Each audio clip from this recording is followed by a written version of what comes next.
পুৱতিতৰা ধাৰাবাহিকখনৰ আজি নিশা আহিবলগীয়া এপিছডৰ প্ৰম' মুকলি হৈছে।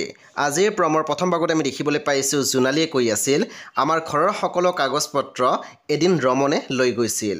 সি ক'ত থ'লে কি কৰিলে এই বিষয়ে মই একোৱে নাজানো। তাৰপিছত আমি প্ৰমত দেখিবলৈ পাইছোঁ নিভানক কৈ আছিল, এই ফাইলটোত তুমি বিচৰা সকলো ডাটাবেছ মই দিছোঁ। তেতিয়া নিভানে ফাইলটো লৈ চাই কৈছে, বঢ়িয়া, আই লাইক দিছ পইণ্ট। তাৰপিছত আমি প্ৰমত দেখিবলৈ পাইছোঁ বেদৰ দেউতাকে কৈ আছিল, মনে মনে থাকা, তুমি আমাৰ বাপেক জীয়েকৰ সম্পৰ্ক নষ্ট কৰিবলৈ চেষ্টা নকৰিবা। আৰু মই তোমালোকৰ দেউতাৰ নিচিনা বদনামী মানুহ নহয়। সেই বন্ধু বান্ধৱীসকল আজি নিশা 9 বজাত ৰং টিভিত আহিবলগীয়া পুৱতিতৰা ধাৰাবাহিকখন খুবেই বেছি ইণ্টাৰেষ্টিং হ'বলৈ গৈ আছে। সেয়ে আপোনালোকে চাবলৈ একেবাৰে নাপাহৰিব। পৰৱৰ্তী আপডেটৰ বাবে আপোনালোকে মোৰ চেনেলটো ছাবস্ক্ৰাইব কৰি কাষত থকা বেল আইকন টিপি দিবলৈ একেবাৰে নাপাহৰিব। আৰু প্লিজ আপোনালোকে মোৰ ভিডিঅ' এটা লাইক কৰি দিব।